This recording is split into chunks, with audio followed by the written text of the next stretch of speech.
Welcome to the Black Entrepreneur Experience podcast, inside the business, buzz, and brilliance of Black entrepreneurs. Here is your host, Dr. Frances Richards. What happens in Vegas goes all over the world on the Black Entrepreneur Experience bonus episode. Thank you for joining us as we elevate the Black Entrepreneur Experience by interviewing CEOs, thought leaders, innovative thinkers, and Black entrepreneurs across the globe.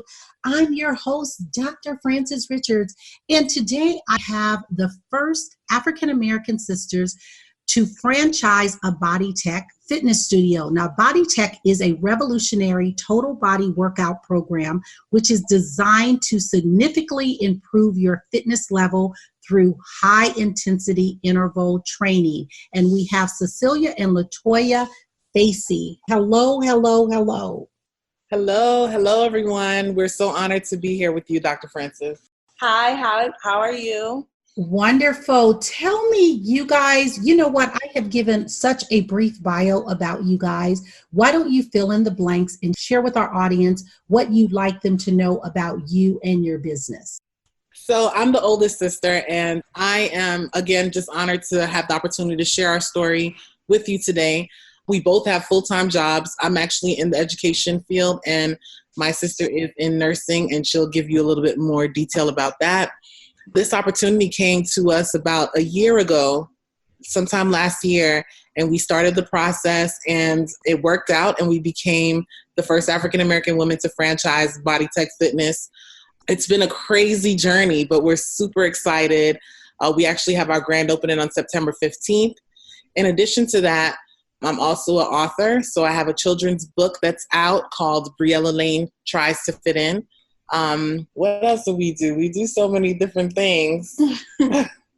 It's crazy. It's always hard to talk about yourself. I find it to be a little more difficult than if I was talking about my sister. I would have a list of things to say. Right. Well, my name is Cecelia. I am a nurse practitioner. I work in Hollywood, so I'm kind of attached to the fitness industry through my own experience with Bodytek. I was a member at Bodytek for about 3 years prior to even starting the opportunity to franchise. So I have this long relationship with Bodytek and have used it before joining. So other than that, yeah. Now, where are you guys located? You said Hollywood, and most of us, when we think of Hollywood, we're thinking Hollywood, California. Oh, we actually are based in South Florida, Broward County, in a small town. We actually live in a small town called Pembroke Pines, which is right between Miami and Fort Lauderdale. So it's right in the hub, in the center of everything. We're a big melting pot with various ethnicities, socioeconomic statuses. We're just in a really great centrally located place between the two more popular cities. Talk about franchising. Would you recommend others go into the business if they're looking to start a business to go the route of franchising? In all honesty, in my opinion, I think it depends on the industry that you're selecting and the following that you already have. If you are already an influencer and you have a very strong following that follows you in everything that you put out, they are supportive, you may be able to create your own brand. But if you're not someone who's very popular on social media and you still want to be an entrepreneur, you shouldn't let that stop you. And that's what franchising kind of helps you do, because you're basically purchasing a business and using the name that's already established to help you and your business be successful. So it really just depends on your presence, your ability to market well, the team that you have around you. See, right now, our team consists of my sister and I, and we were not very avid on social media. We have, our social media accounts, but it was more for personal than business. So franchising was more beneficial to us because now we were able to franchise a studio that already has a name in our community in South Florida, because there's 7 other locations. And so that made it easier for us to be known and accepted in a community like Pembroke Pines, versus coming up with as a no-name gym where you'd have to do heavy marketing for people to want to come and work out with your studio. Now, I'm in Las Vegas. I've not heard of Bodytek, but I am definitely in the fitness realm. So tell me what it is similar to your studio. Is it similar to like a 24-hour fitness, or is it more similar to like a boutique type studio? We joke all the time, and we kind of say if CrossFit and Orange Theory had a baby, they would produce a Bodytek. So it's kind of like group fitness training. So there are stations, it's high intensity, and it's done in intervals. So it's very similar to the CrossFit and the Orange Theory. So minus all of the heavy lifting, I guess. Yeah, like CrossFit. The Olympic style. CrossFit is more Olympic style training, and it takes the boutique format of Orange Theory and gives it more variety. If you're familiar with Orange Theory, it's a little bit more cookie cutter with the workout style. Our workouts are much more variety. So we kind of taken the CrossFit and married it with the Orange Theory and had a baby. Yeah. And so that's what Bodytek is.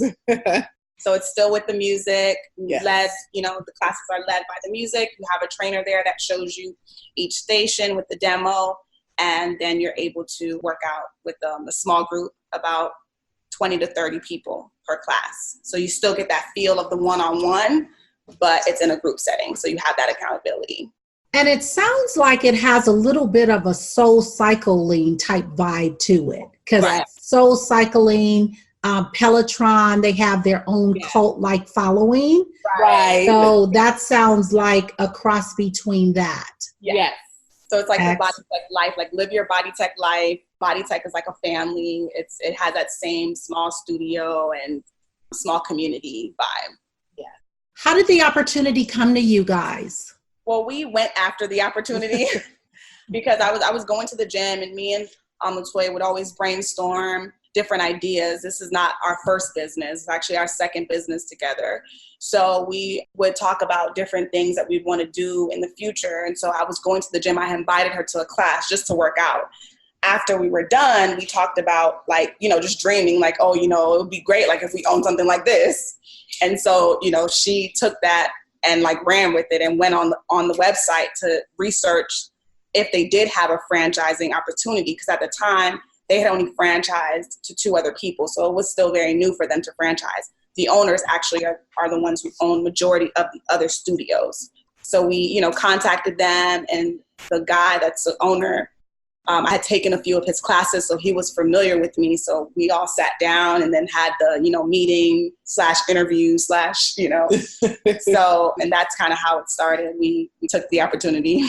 Yeah, sometimes you just have to go out and get it. And we went out, and this was one that actually panned out, because our first business, which is still open, Shop Kiss My Jewels, is a jewelry store, online jewelry boutique. And it's been successful in its own right. But again, because we didn't franchise it, we built that from the ground up.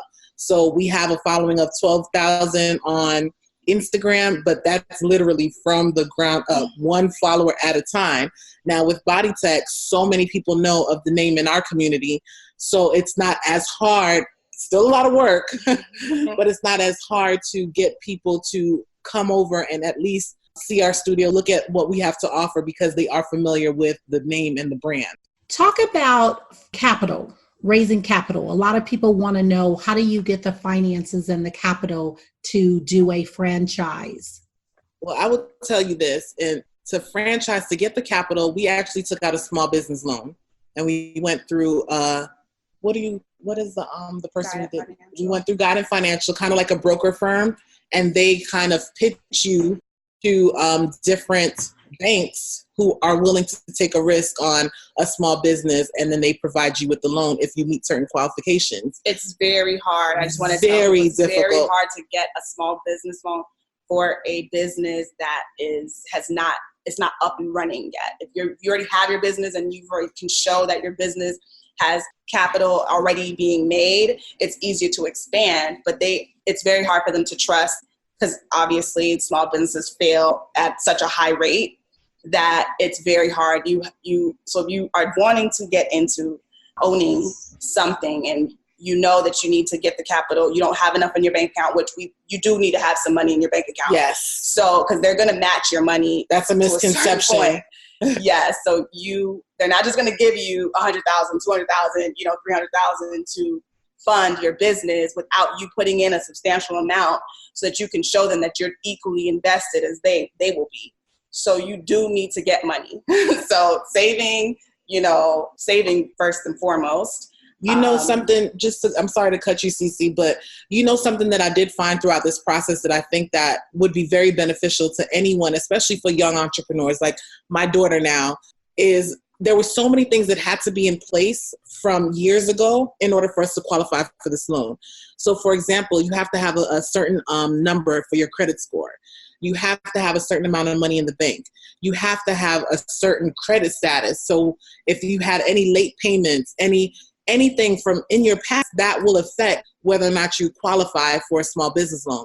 We're both successful in our respected fields. Her as a nurse practitioner, me as an educator. I work in the district office for the 6th largest school district in Florida, and nationwide actually, but in Florida. And if we didn't have those things in place, because our mom was able to teach us, keep your credit going well, make sure that you pay your bills on time, even as you get older.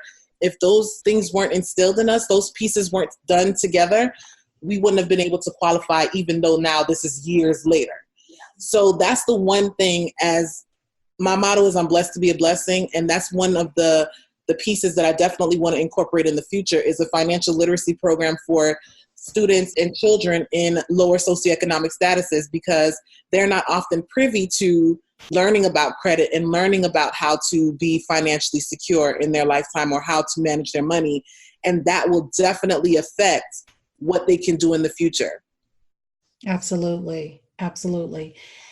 And talk to a younger you, besides the financial piece. What advice would you ladies give to a younger you? Do it without the confidence.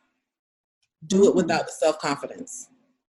Because I know for me now, if I had the confidence then that I have now, I would probably be president. But being the fact that in your younger years, you're seeking validation, you don't really know who you are, and your lack of confidence stops you from doing a lot of different things. There were a lot of opportunities that presented itself to me throughout my life, and I turned it down because I felt it wasn't even anyone else telling me. It was my own personal insecurity that hindered me from moving forward.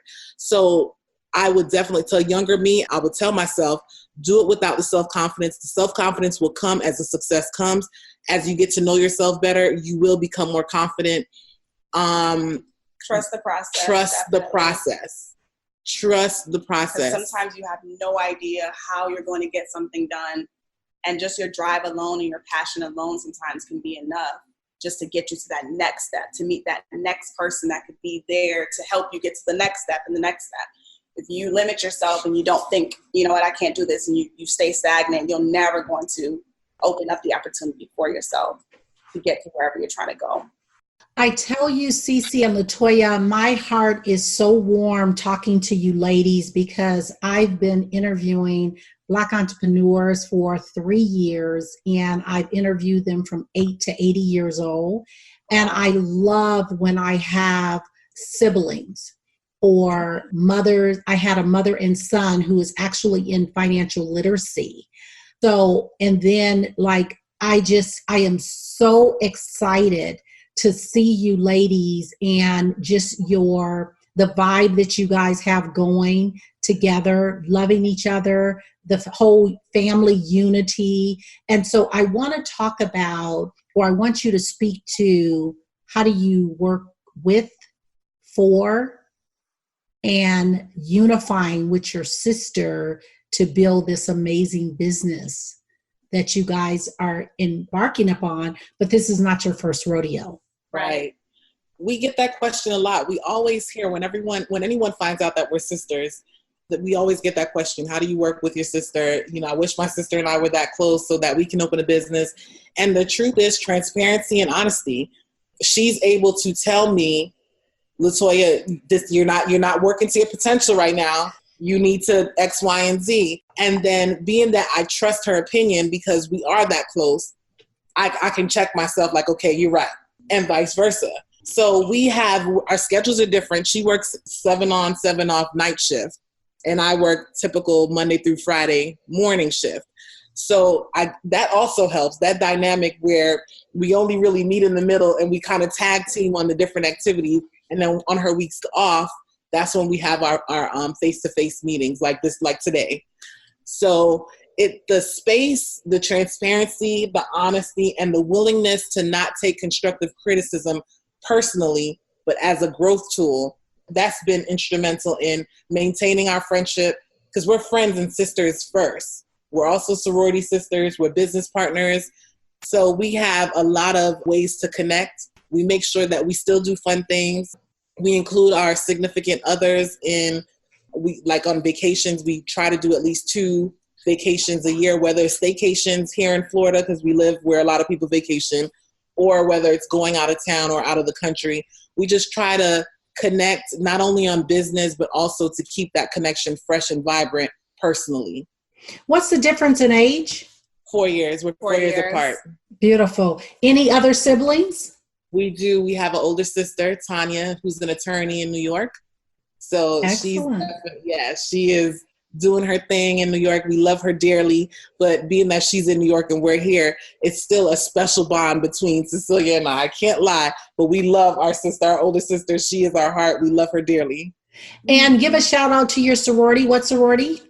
Alpha Kappa Alpha Sorority Incorporated. Skewy! We are sorors. That is awesome. My God. Welcome. Hey. We didn't even know that. No, we didn't. This was not a paid commercial. This is so cool. So honored to have you ladies on. So what problem exists in the world today that you'd like to solve?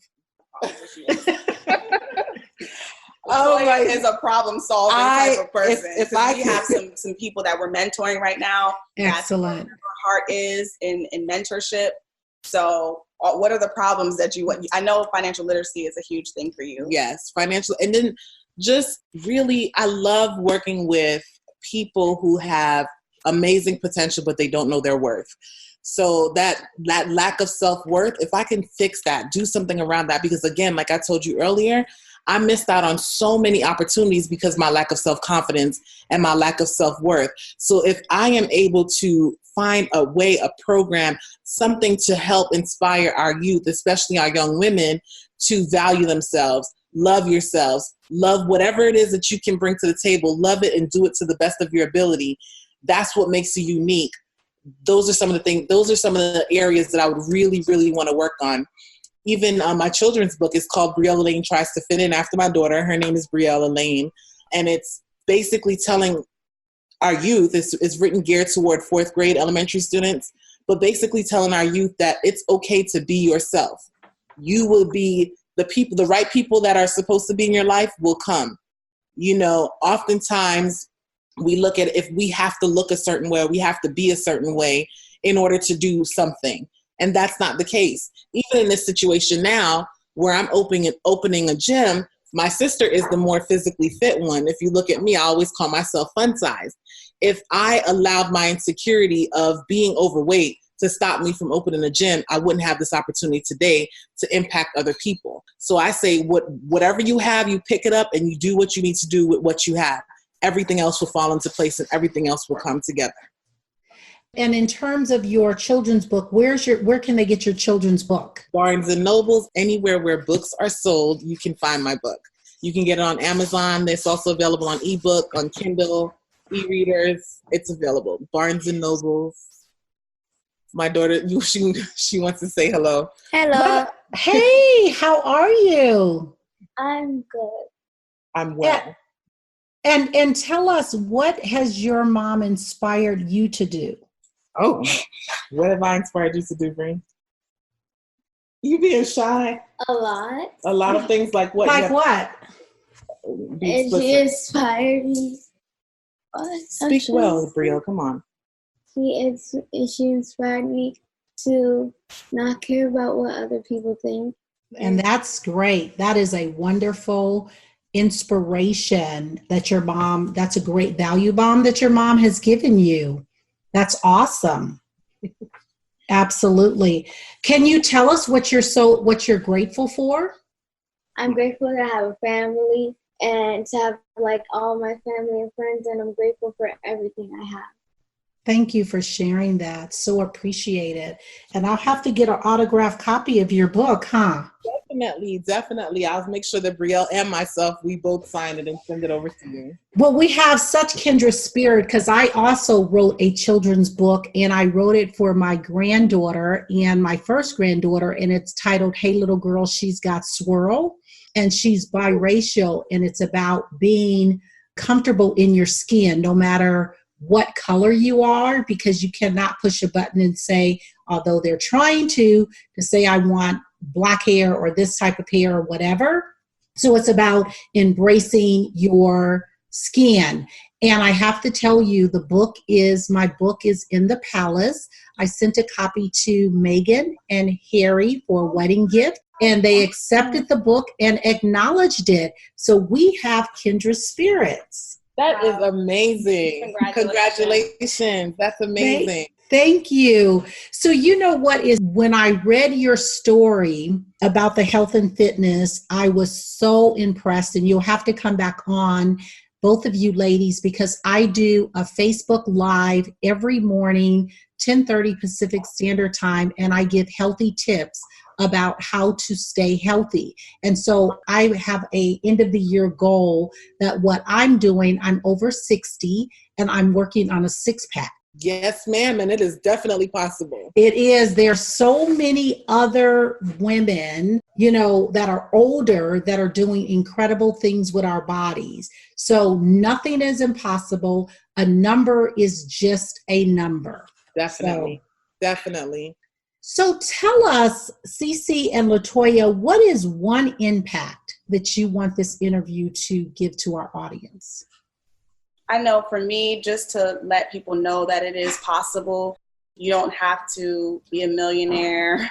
You don't have to, because we're nowhere near. We're really just regular people that came from, poverty, in the same way that a lot of people that could be listening can assume that they're never going to be able to own a business on a big scale because they didn't have a parent or parents to give them, this huge trust or this, enormous amount of funds, which we didn't have, So we'll just tell the people that are listening that are just regular people that it is possible. Opportunities are out there for you, but you have to go after them, and you have to really dig into internet. There's so many resources that are there and are available. So you have to, put your business plan together. People are not going to take you seriously if you don't have your business plan done and exactly what you want to do known to yourself, so that you can talk to people about your business and what your ideas are. And for me, I would say, do it with fear anyway. So I came across a quote a while back, and it's basically, you have an option when you're faced with fear. And that's, you can face everything and run, or you can face everything and rise. So we chose to rise to the occasion to make sure that we can try to attain the dreams that we've set forth for ourselves. But if we stopped because of fear, we wouldn't be where we are today. So that would be one of my biggest pieces that I like to share with all of the students and the young ladies that I mentor, is that you control your destiny. You can face everything and run, or you can face everything and rise. And the world just has a way of kind of working it out when you stand behind yourself, if that makes sense. You guys talked about your working full-time, family, significant others. How do you keep that together? How do you include everyone and everything that you're doing? Barely. And barely. If I sat here and told you that it was easy, I would be lying, Dr. Francis. It is not easy. I mean, even today, I literally ran in 2 minutes before this interview to make sure that I was here on time, because I didn't want to be late. But it's definitely a labor of love. You have to have a supportive family and supportive friends. And when they tell you that as you elevate, sometimes elevation causes isolation, they are not lying. I'm so glad that I have my sister, because it's a lonely process. And she is the one person that, other than my significant other, but it's still, he's not in the trenches with me as she is every day. So even though you have the people that love you dearly, being that I have her and she's doing the work with me, she completely understands. So she's the one person that I can vent with and kind of calm myself down. But it's difficult. And if I knew the blueprints on how to balance everything, days like today would be a lot easier. But it comes with the territory. It's sacrifice, isolation. We've missed many friends' birthday events and dinners and different things because we have, business obligations and site visits and general contractor meetings and things that your other friends may not have at that moment if they're not doing something on the scale that you're doing. So sometimes people don't understand, and you have to be okay with that. You have to be okay with that. The ones that do are the ones that are meant to stay. Let's back up when you talked about the finances, because I know the capital, that's really huge. A lot of people want to know that. Did you go the route of SBA or just a regular bank? We went through SBA. So we had a brokerage firm. It was Guidant Financial, I believe it was called. It was a while ago, and you fill out all your paperwork with them. You are going to submit the same paperwork at least 5 times throughout the process. So it's basically maintaining your credit report, maintaining the working capital that you have, because you have to do an equity injection, 30% of whatever it is that you want to borrow. That's usually the standard rate. So if you want to borrow $100,000, you're going to have to be able to show and be able to use $30,000, not on credit card. It has to be liquid cash that you can actually use and inject into the investment. So before they even give you $1, you are required to pay the 30%.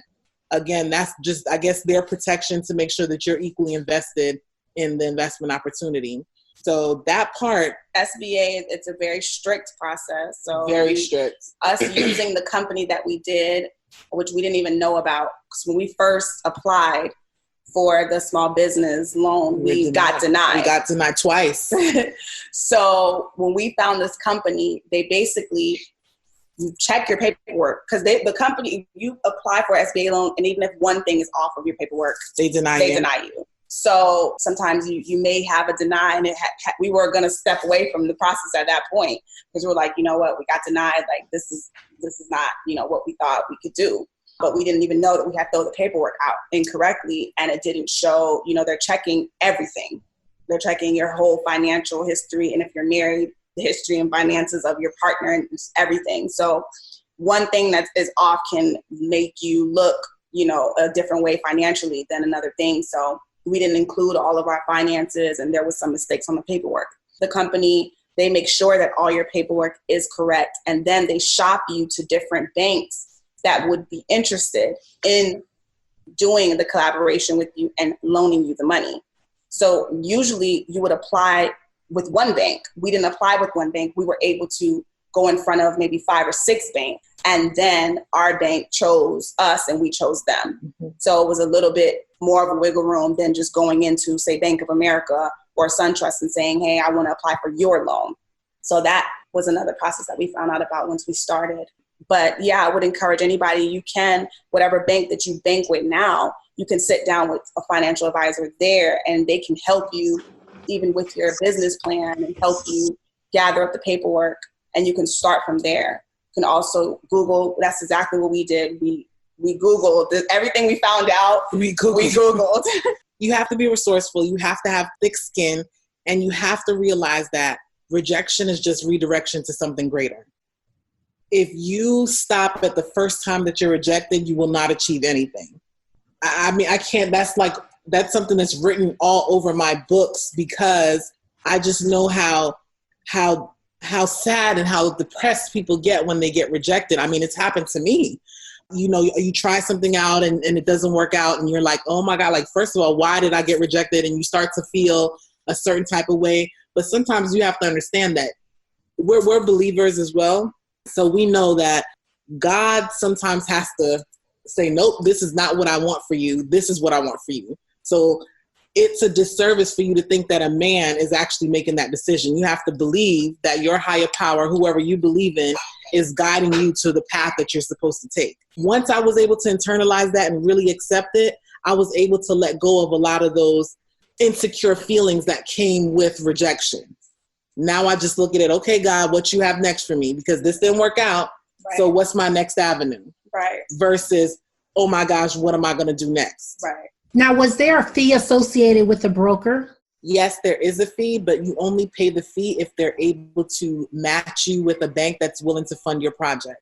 So if they are not able to get a bank to agree to give you the loan, then you will not be charged with the company that we used, which was Guidant Financial. But if they were able, which in our case, they were able to match, then we did have to pay a fee in order to continue the process. And is that fee coming out of is it coming out of the money that they're giving you, or is that separate funds that you have to pay? That was separate funds. It was separate. That was separate Okay. funds. So let's say hypothetically for someone listening, not wanting to get super, super personal, but like if you're borrowing $100,000, you said that I'd have to have, or who's ever listening, $30,000 in the bank, ready to put that money towards the franchise business before they're going to give me one red dime or silver penny or whichever one. And the fact that on top of that, I would have to have, separate from my $30,000, I have to have the money that I pay the broker fee before he's even going to say, little Mr. Banker, give them the money. Yes. Correct. It's a small fee, under $3,000. And is the fee associated with the amount you're borrowing, or is it a flat fee no matter how much you're getting? A flat fee. Excellent. Okay. And that's one of the things that we're talking about and talking to, besides the credit part of it, a lot of African Americans or Black-owned businesses, they say that we are not ready for financing. We are not ready to get the capital. Besides the credit piece and the savings piece, what other value bomb can you guys drop to say that you are lender ready? Owning a home. That counts as equity, yes. That counts as showing that you're financially responsible. Car loans as well, but more so from the dealer and not from, I don't even know what you like call owning a car. Right. Instead of leasing or making payments, owning a vehicle. So saying like the car is completely paid off? Right. Okay. Also having an investment account or retirement account that you can possibly borrow from, that's also good to have, because that money can be used for investment purposes. Because they're going to be comparing what you're worth versus what you're spending or what you owe to people. So they're going to be looking at your student loans that you owe versus what do you own. Do you own your vehicle? Do you own a home? Even if you don't have your home paid off, it's still maybe $250,000 or $300,000 that is yours. It's your home, even if you're still making your mortgage payments. But it's still, they're going to be comparing how much money is going out versus what you have. So did you guys know this information before you started the loan process, or was this part of your educational process learning it? We did not know this information. Anything. We have made errors just going through the process, and I feel like it's a part of the process. If you're not well versed on financial literacy, you're going to make errors, and it's okay. But you have to do your due diligence and try to correct those errors and, learn as much as you can about the process so you can minimize the errors that you make. But no, we did not know. We didn't even know, what it was like, the difference between SBA and like other types of loans for small businesses. Like, we're like, oh, okay, maybe we can get a loan. And like, let's Google how to do that. So, we did not have a clue of what it would take. And I'm actually glad we didn't. Yes. Because I feel like the process would have been very intimidating. And we may have just been like, this is, you just feel overwhelmed, and just because the process was very overwhelming. Very overwhelming. So I feel like the more you know in the beginning, sometimes it deters you from going after it. I'm glad we went in blind and we were getting things piece by piece. Had somebody would have laid out from the beginning that this is what it would take to get to the end result, I don't know if we would still be sitting here. It was a tedious process. Probably in addition to my doctoral degree, this is probably one of the harder things that I've done. It's just so demanding. And because the accountability is on your back, because you are responsible to pay this loan back before your business even opened, we're already paying the loan back. So it's super important for you to make sure that you have, all your ducks in a row. So the accountability alone is extremely stressful and overwhelming. And you just want to make sure that you have a great support system because you're going to need it. Yeah. Wow. Thank you guys for being so transparent about that process. And I think that that's one of the things that I find out, like you don't know what you don't know. Right. And a lot of us, we come to the table. I'm not saying all, this is not a blanket statement, but a lot of us don't understand the value of capital. We don't understand capitalism. We don't understand the value of money. And we don't understand the time value of money. We don't understand economics. We don't understand social capital is huge. And the pieces of networking. All of those pieces of the puzzle is what other cultures and nationalities, they're raising their little ones that it's almost like you want to say they already know business, right? Because they are so entrenched in that and they're like you didn't know that, We're behind the 8 ball. We're definitely behind the 8 ball. And I know you don't want to make a blanket statement, but definitely in our fields where we get an opportunity to interact with various races and ethnicities, we felt the same way. Like, wow, some of these people come in and they have just a wealth of knowledge on all of those different aspects of financial literacy, SBA loans, how to secure a loan, how to, even just for tax purposes, owning a business, how that helps with your taxes. A lot of other ethnicities are privy to that information and they're able to utilize it to benefit them and help them gain success at an early age, where we learn it later on in life. And then sometimes we're scared to start over because we're already in our 30s or in our 40s. And we're really starting behind the 8 ball. And that's why I feel like financial literacy is such an important tool that needs to be taught from kindergarten. Not just in high school or in college, from kindergarten. You need to teach your children how to what the value of $1, what its purpose is, the benefits of having good credit, how to establish credit, just those little things, how to maintain your credit score. How does one thing affect your credit score versus the next? These are all such important factors because even if you have no money and you have a great credit score, you're able to get capital. But if you have a bad credit score or no credit score and you have no money, now you are already in, you're at a disadvantage.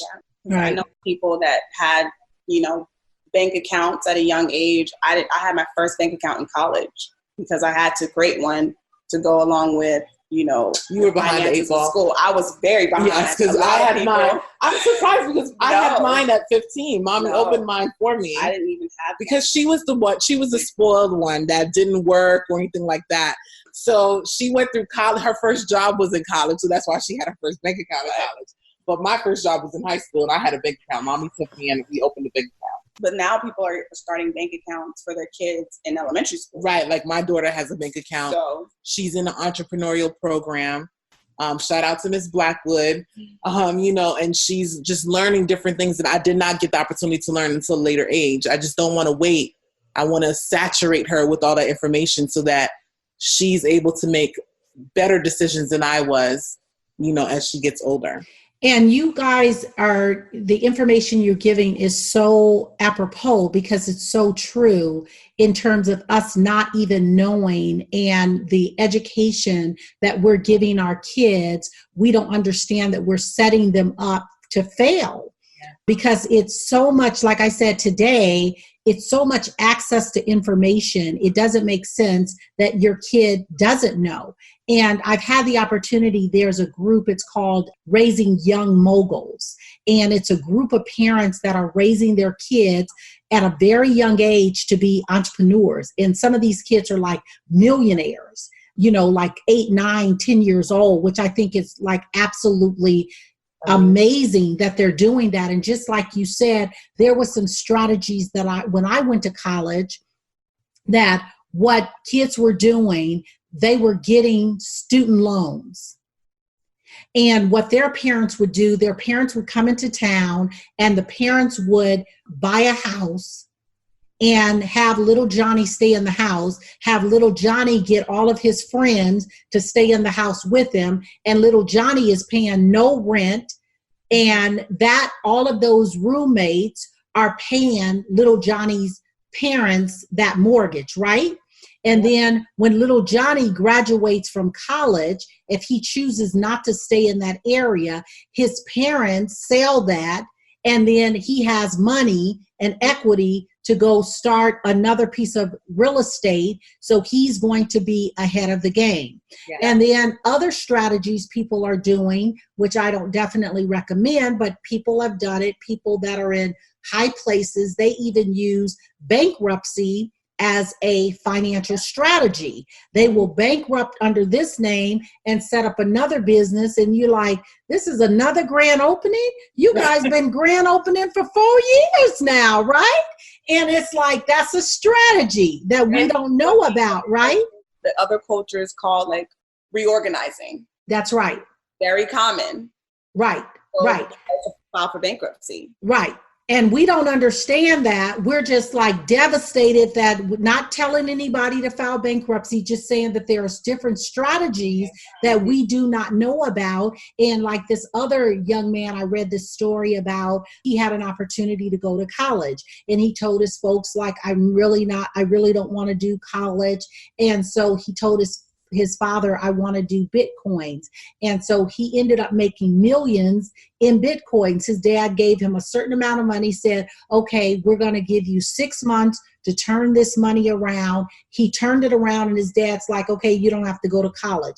There's so many opportunities out there. We just have to introduce our children to those opportunities. There's another lady who her son loved Nikes. And she told him he'd have to figure out how to get Nikes. So he had to so he started investing in Nike stock. You see what I'm saying? So there are so many other strategies instead of you just putting that money out for, a $700 iPhone. And do you have income coming in to pay for that $700 iPhone? Exactly. And nowadays, if you don't get a kid the $700 iPhone, they think it's child abuse. They do. That's a privilege.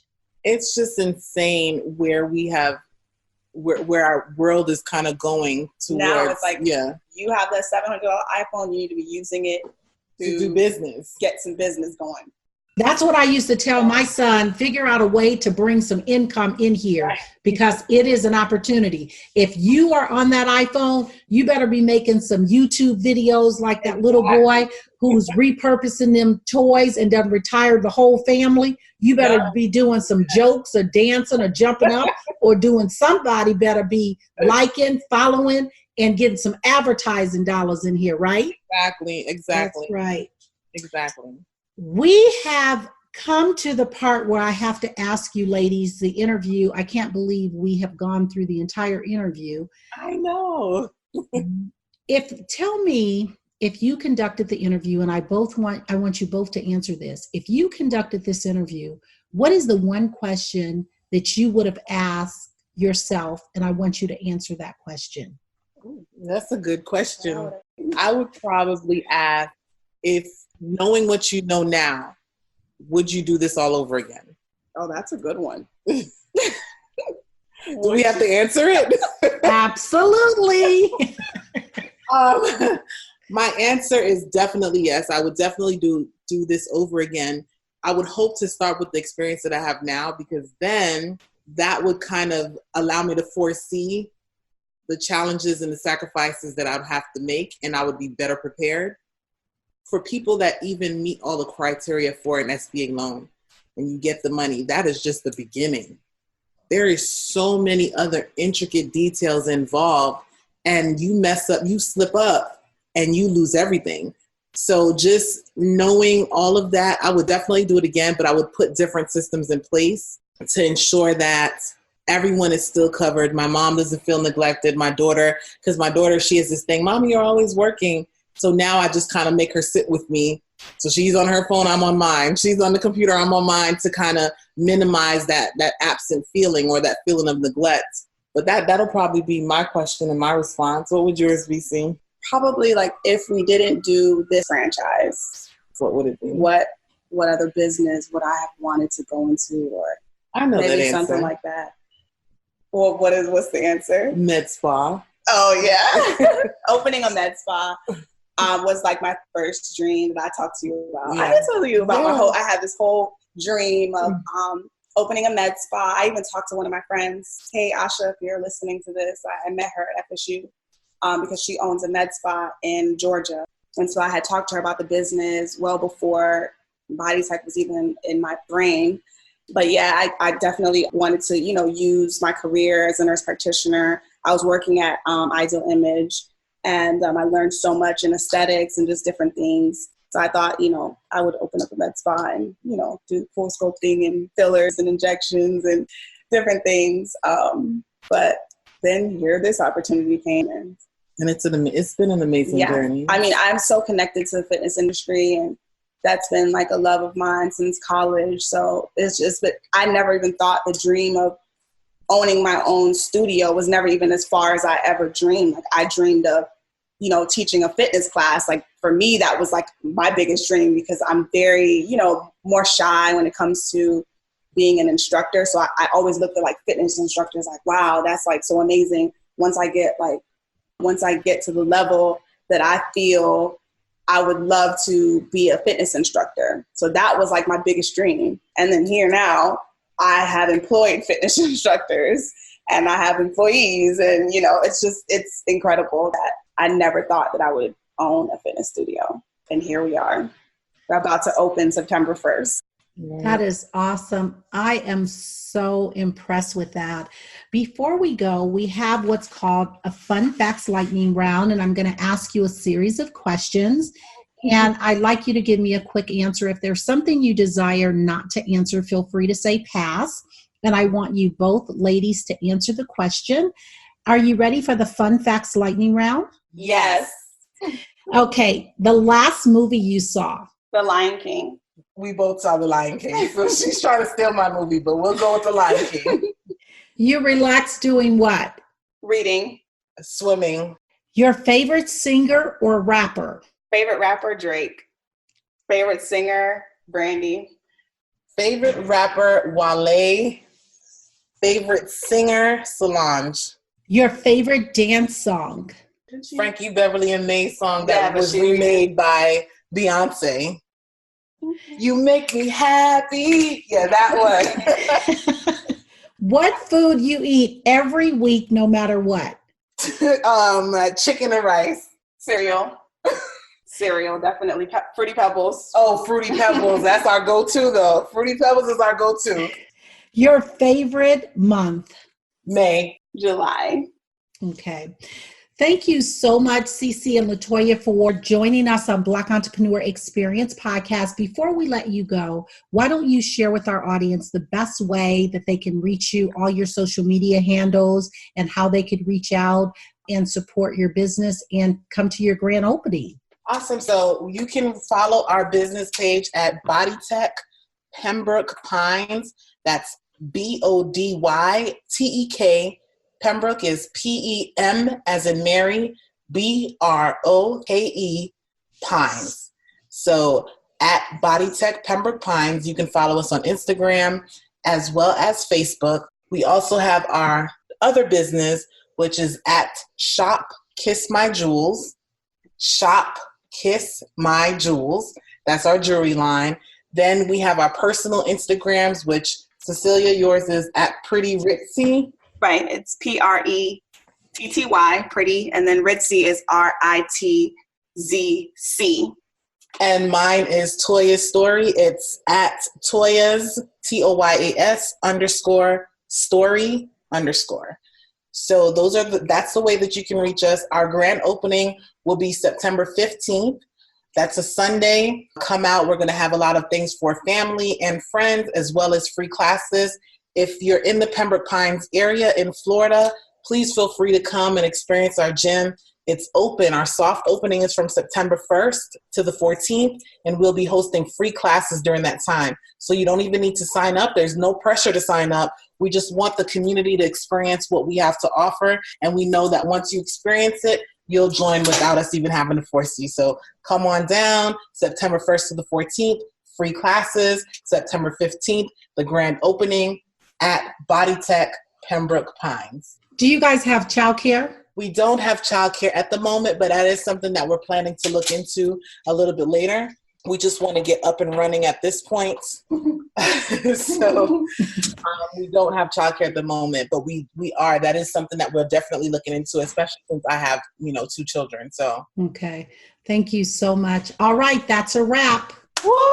Thank you guys so much. Thank you for listening and subscribing to Black Entrepreneur Experience. We would love for you to leave a review and rating on iTunes and share with your friends. For show notes and more episodes, go to www.beepodcast.com. Join us next Wednesday, and remember, green is the new black. So keep your bank accounts and your business in the black.